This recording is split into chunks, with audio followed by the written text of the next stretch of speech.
বিশ্বকাপের বাকি আছে আর 7 মাস এবং এই ডিসেম্বরের 5 তারিখে বিশ্বকাপের ড্র। তার আগে 48 দেশের ভিতরে 42টা দেশ আমরা এরই মধ্যে পেয়ে গেছি। আমরা জানি এখন কারা খেলতে যাচ্ছে বিশ্বকাপে এবং এই 42টা দেশ নিয়েই 48 দেশের বিশ্বকাপের ড্র অনুষ্ঠিত হবে ডিসেম্বরের 5 তারিখে।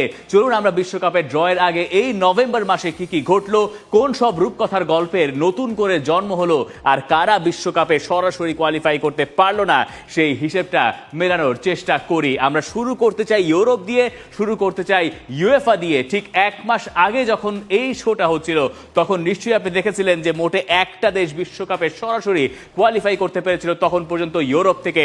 ইংল্যান্ডের পরে এখন আমরা পেয়ে গেছি বাকি 11টা দেশ, অর্থাৎ ইউরোপ থেকে যে 12টা দেশ সরাসরি বিশ্বকাপে খেলছে।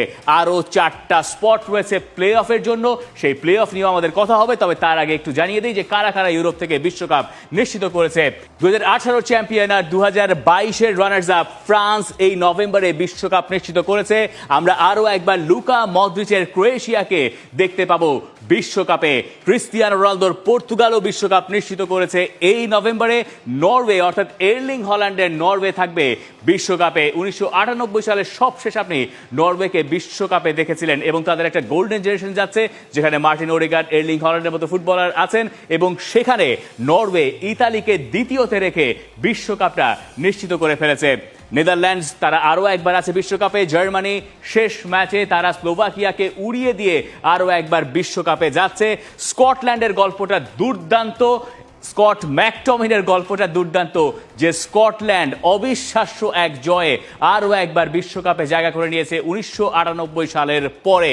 স্পেন তারা বিশ্বকাপে আছে। বেলজিয়াম, সুইজারল্যান্ড এবং অস্ট্রিয়াও বহুদিন বাদে আরও একবার বিশ্বকাপে। আর সুইজারল্যান্ডকে আপনি নিয়মিতই দেখেন, বেলজিয়ামের এই দলটা যেমনই হোক না কেন বেলজিয়াম বিশ্বকাপে আছে।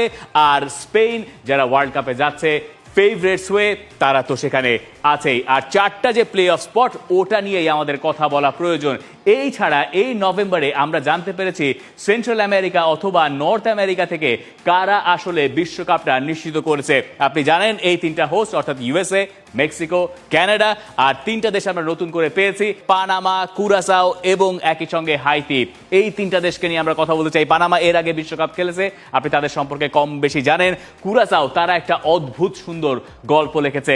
এই কুরাসাওকে আপনি হয়তো চিনেছেন, লিওনেল মেসির আর্জেন্টিনা যখন তাদের বিপক্ষে একটা ফ্রেন্ডলি ম্যাচ খেলেছে তখন আপনি হয়তো সোশ্যাল মিডিয়ায় এমন পোস্ট দেখেছেন যেখানে দাবি করা হয়েছে যে আর্জেন্টিনার এই ফ্রেন্ডলি ম্যাচের কারণে আপনি নতুন করে ভৌগোলিক অবস্থা বা মানচিত্র সম্পর্কে একটা ধারণা পেয়েছেন। অথচ ফুটবলটায় এমনই হওয়ার কথা। ফুটবলে আপনি নতুন নতুন দেশ সম্পর্কে জানবেন, আপনার মানচিত্রের ধারণা আরও বেশি বিস্তৃত হবে। ফুটবল ঠিক অত বড়ই খেলা। কুরাসাও শুধুমাত্র আর্জেন্টিনার বিপক্ষে খেলেই বিখ্যাত হয়নি, তারা বিশ্বকাপে অংশ নিচ্ছে প্রথমবারের মতো। কি অদ্ভুত তাদের গল্প। একটা দেশের আয়তন 170 বর্গ মাইলের চেয়ে একটু বেশি, একটা দেশের জনসংখ্যা 1.5 লাখের আশপাশে, সেই দেশে এমন একটা ফুটবল টিম আছে যারা বিশ্বের সেরা 48 দলের একটা হিসেবে এখন দাবি করছে, যারা প্রথমবারের মতো বিশ্বকাপ খেলতে যাচ্ছে।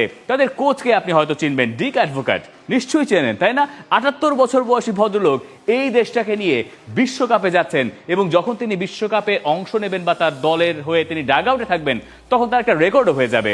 সবচেয়ে বেশি বয়সে বিশ্বকাপে কোচিং করানো কোচ হতে যাচ্ছেন ডিক অ্যাডভোকেট। সবকিছু ঠিকঠাক থাকলে এর আগের রেকর্ডটা ছিল 71 বছর বয়সে যখন অটো রেহাগেল গ্রিসের হয়ে ডাগ আউটে দাঁড়িয়েছিলেন তখনের। আর ডিক অ্যাডভোকেট এখন তার বয়স 78 বছর।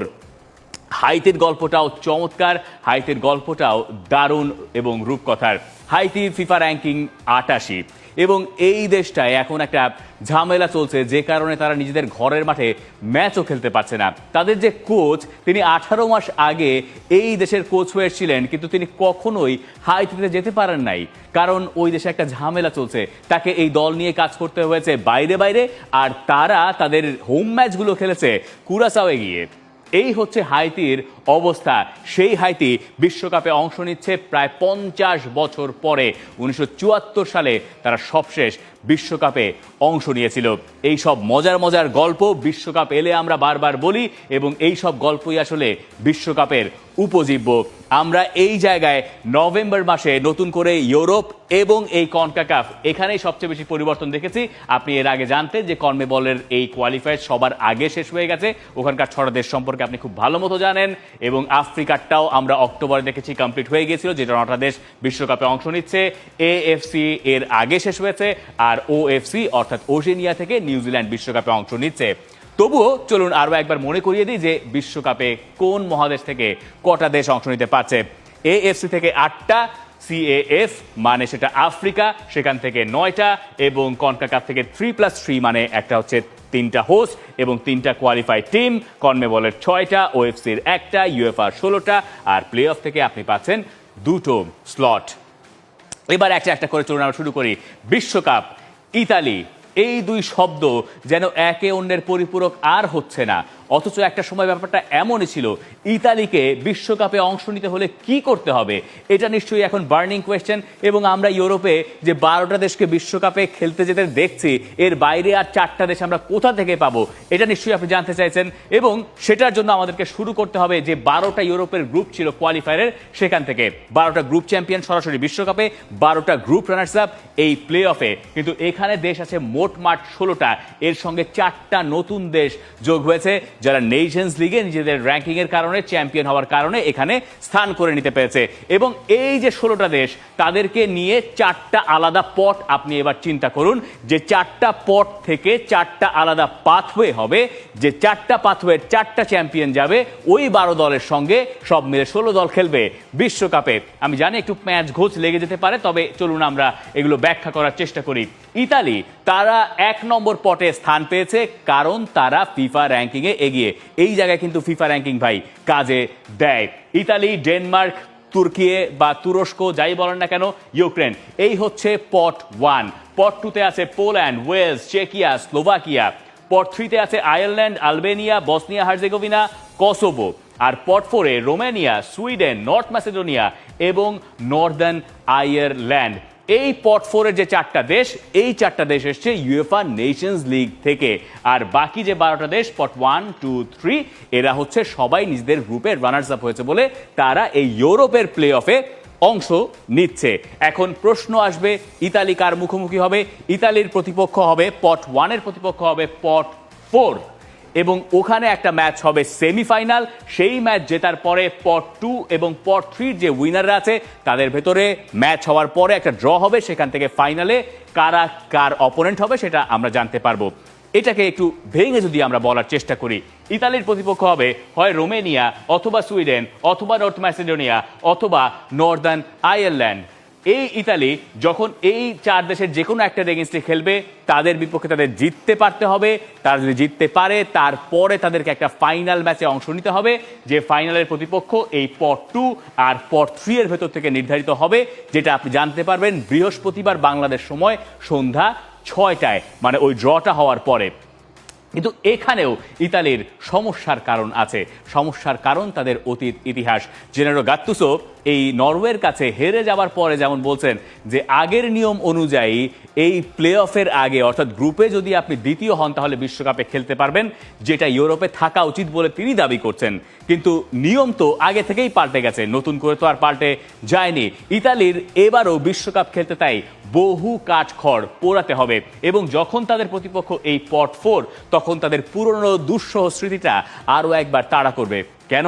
কারণ এই যে সুইডেন, তাদের সঙ্গে তারা 2018 সালে বিশ্বকাপের এই প্লে অফে মুখোমুখি হয়েছিল, যেখানে তারা জিততে পারে নাই, ইতালি বিশ্বকাপ থেকে বাদ পড়েছিল।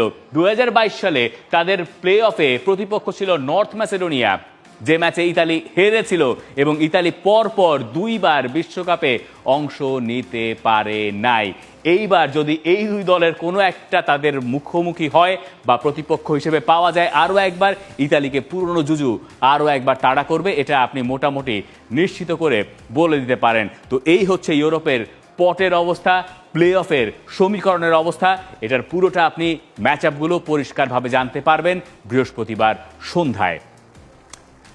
তবে কথা ওখানেই শেষ নয়। ইউরোপের এই কোয়ালিফায়ার্সে যে সব ঘটনা ঘটেছে এবার, তার ভেতরে সবচেয়ে বেশি এগিয়ে থাকবে বোধহয় ট্রয় প্যারটের এই ছবিটা। এই ছবিটার আগে আমাদেরকে ফিরতে হবে রিপাবলিক অফ আয়ারল্যান্ড, যারা বিশ্বকাপে বাছাই করবে এমন স্বপ্ন দেখাটা কারো কারো জন্য অবাস্তব মনে হচ্ছিল। তাদের দেশের লোকেরা হয়তো বিশ্বাস করেছিলেন, কিন্তু এর বাইরে বিশ্বাস করার কোনো জো ছিল না, কারণ তাদের দুটো ম্যাচ এই উইন্ডোতে ছিল, একটা পর্তুগালের এগেনস্টে আর একটা হাঙ্গেরির বিপক্ষে। প্রথম ম্যাচে ক্রিস্টিয়ানো রোনালদোর পর্তুগালের বিপক্ষে এই দলটা 2-0 গোলে জয় পেল। গোল করলেন দুটোই এই প্যারট। এরপরে তাদের সমীকরণ হাঙ্গেরির মাঠে গিয়ে হারাতে হবে, অর্থাৎ বুদাপেস্টে। সেই বুদাপেস্টে হাঙ্গেরি তারা একটা লম্বা সময় জুড়ে এগিয়ে থাকলো, লিডে থাকলো। ম্যাচটা ড্র হলেও হাঙ্গেরি চলে যেতে পারতো, কিন্তু ম্যাচের একেবারে শেষে গিয়ে একটা টাচে বল জালে পুরে এই ভদ্রলোক করেছেন হ্যাটট্রিক। আয়ারল্যান্ড জিতেছে 3-2 গোলে, আর ওই জয়ে এই আয়ারল্যান্ড চলে গেছে বিশ্বকাপের প্লে অফে। এইভাবে প্লে অফে জায়গা করে নেওয়ার পরে বিশ্বকাপে খেলার স্বপ্নটা তারা তো দেখবে, সেটাই খুবই স্বাভাবিক। আর যে গল্পগুলো বলছিলাম কুরাসাওয়ের গল্প, সেটা তো আপনি জানেন এই গেম উইকের বা এই নভেম্বর মাসের অন্যতম সেরা ঘটনা হয়ে থাকবে কুরাসাও এবং হাইতি, তাদের ওই গল্পগুলো। এরপরে আমরা শেষ দিকে যাই, এশিয়াতে আমাদের আসা দরকার রয়েছে। এই গেম উইকে বা এই নভেম্বরের যে ইন্টারন্যাশনাল ব্রেক, তার ভেতরে অন্যতম সেরা ম্যাচ আপ দেখেছে ইরাক এবং ইউএইর প্লে অফ। এশিয়া থেকে কারা প্লে অফে অংশ নেবে তার জন্য দুটো দল মুখোমুখি হয়েছিল 2 লেগের ম্যাচে। ফার্স্ট সেটটা ইউএইর মাঠে, যেখানে 1-1 গোলে ড্র হয়েছিল। সেকেন্ড লেগ ইরাকের বসরায়, এবং যে ম্যাচটাও 1-1 সমতায় শেষ দিকে যাচ্ছিল। ম্যাচের পরে যোগ করা, মানে 90 মিনিট শেষ, এরপরে যোগ করা হয়েছিল একটা লম্বা সময়। সেই সময়ের 17তম মিনিটে, মানে এটা কিন্তু এক্সট্রা টাইম না, এটা added time, the football show এর অ্যাডেড টাইমের মতো অ্যাডেড টাইম। সেই জায়গায় 17তম মিনিটে একটা পেনাল্টি পেয়ে ইরাক ওই ম্যাচ জিতে বিশ্বকাপে খেলার স্বপ্ন দেখছে। এটা কোন ইরাক? যে ইরাককে আপনি যুদ্ধাবস্থায় দেখেছেন বছর 20 আগে, সেই ইরাক যারা 2007 সালে এশিয়ান চ্যাম্পিয়ন হয়েছিল, সেই ইরাক এখন বিশ্বকাপ জয় থেকে মোটে একটা জয় দূরে। আর ইউএইর বিশ্বকাপ খেলা হচ্ছে না। সবশেষ ইরাক বিশ্বকাপ খেলেছিল 1986 সালে। 1994 সালে তারা সবশেষ বিশ্বকাপের বাছাই পর্বের প্লে অফটা খেলেছিল, যেখানে তারা কোয়ালিফাই করতে পারে নাই। ইরাকের বিশ্বকাপে খেলার সমীকরণ কি, এটা বোঝার চেষ্টা করি চলুন আমরা। তবে সেটা বোঝার আগে প্লে অফের হিসাব আমাদেরকে বুঝতে হবে। একটা দেখেছেন আপনি ইউরোপের play of, that's another chapter, আরেক জিনিস, ডিফারেন্ট জিনিস। আর এটা হচ্ছে পুরো বিশ্বকাপের যে ইন্টার কনফেডারেশন প্লে অফ, সেখানকার হিসাব নিকাশ, যেখানে আফ্রিকা থেকে 1 দল, এশিয়া থেকে 1 দল, কনকাকাফ থেকে 2 দল, আর ওশেনিয়া থেকে 1টা, আর সাউথ আমেরিকা থেকে 1টা প্রতিনিধি, বলিভিয়া, তারা আছে। এবার চলুন আমরা হিসাবটা মেলাই। এখানে হিসাবটা এরকম যে 6টা দল এই ইন্টার কনফেডারেশনাল প্লে অফে খেলছে, তাদের ভেতরেও ফিফা র্যাঙ্কিং কাজে দেবে, এবং ফিফা র্যাঙ্কিং এখানে একটা বড় ধরনের নির্ণায়ক হয়ে দাঁড়াবে। ফিফা র্যাঙ্কিং অনুযায়ী ইরাক এই 6 দলের ভেতরে সবার আগে, এবং দ্বিতীয় অবস্থানে DR কঙ্গো। যে DR কঙ্গো এইবার এই নভেম্বরের ইন্টারন্যাশনাল ব্রেকে 2টো অদ্ভুত ম্যাচ জিতেছে, 2টো অবিশ্বাস্য ম্যাচ জিতেছে। কিভাবে তারা জিতেছে? প্রথম ম্যাচে তাদের প্রতিপক্ষ ছিল ক্যামেরুন, যারা বিশ্বকাপে নিয়মিত খেলে। সেই ক্যামেরুনকে হারিয়ে দিয়ে তারা উঠলো ফাইনালে, যেখানে তাদের প্রতিপক্ষ নাইজেরিয়া, যে নাইজেরিয়ার সঙ্গে তারা ম্যাচে এক্সট্রা টাইম পেরিয়ে নিয়ে গেল টাই ব্রেকারে। সেই টাই ব্রেকারে ম্যাচ জিতে DR কঙ্গো চলে গেছে বিশ্বকাপে, এবং তারাও ফিফা র্যাঙ্কিংয়ে বেশ এগিয়ে। এই কারণে এই দুটো দল টপ সিডেড। এদের কথায় পরে আসছি। বাকি যে 4টা দেশ, জ্যামাইকা, বলিভিয়া, নিউ ক্যালেডোনিয়া এবং সুরিনাম, এই 4টা দেশের ফিফা র্যাঙ্কিংয়ের যেহেতু তারা পিছিয়ে, এদের ভেতরে একটা ড্র অনুষ্ঠিত হবে।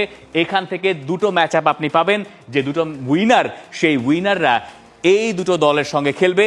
সেখান থেকে যে 2টো উইনার আপনি পাবেন, তারা হবে বিশ্বকাপে খেলা বা বিশ্বকাপে অংশ নিতে যাওয়া, ওই প্লে অফ থেকে পাওয়া টিকিট 2টো পাওয়া 2 দেশ।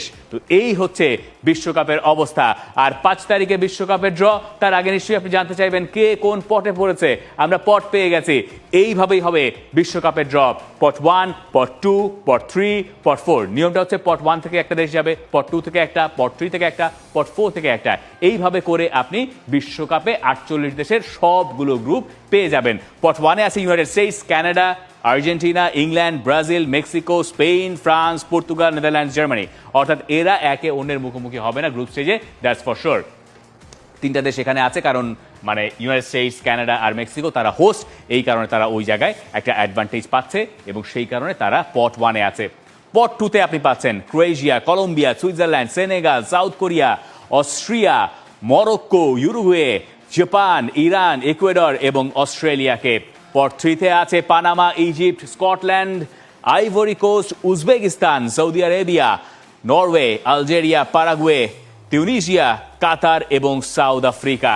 পট 4-এর লিস্টে দেখে নেই Jordan, Ghana, Haiti, Cape Verde, Curaçao, New Zealand, আর এর পরের বাকিগুলো সব হচ্ছে যে প্লে অফগুলো বাকি আছে সেই সব নিয়ে। অর্থাৎ এগুলো শেষ হতে আপনাকে অপেক্ষা করতে হবে মার্চ মাসের 31 তারিখ পর্যন্ত। 2026 সালের মার্চের 31 তারিখে আপনি আসলে পূর্ণাঙ্গ ড্রয়ের রেজাল্টটা পাবেন। তার আগে আপনাকে এইভাবে করে মেলাতে হবে। প্রতিটা গ্রুপে আপনি দেখবেন যে 3টা করে দেশ আছে কোনো কোনো গ্রুপে, যেখানে আরেকটা দেশ কারা হবে এটা আপনাকে প্রেডিক্ট করে মেলাতে হবে যে অমুকের সাথে তমুকের ম্যাচ, তাহলে এই হলে ওই হবে। আমরা বিশ্বকাপের খুব কাছাকাছি, আর বিশ্বকাপের যে লম্বা বাছাই পর্ব শুরু হয়েছিল আরও 2 বছর আগে, তার একেবারে দ্বার প্রান্তে। দেখা যাক বিশ্বকাপে কি ঘটে, তার আগে এসব সমীকরণ আমরা মেলাতেই থাকবো। For more updates, subscribe to our YouTube channel and click on the bell icon.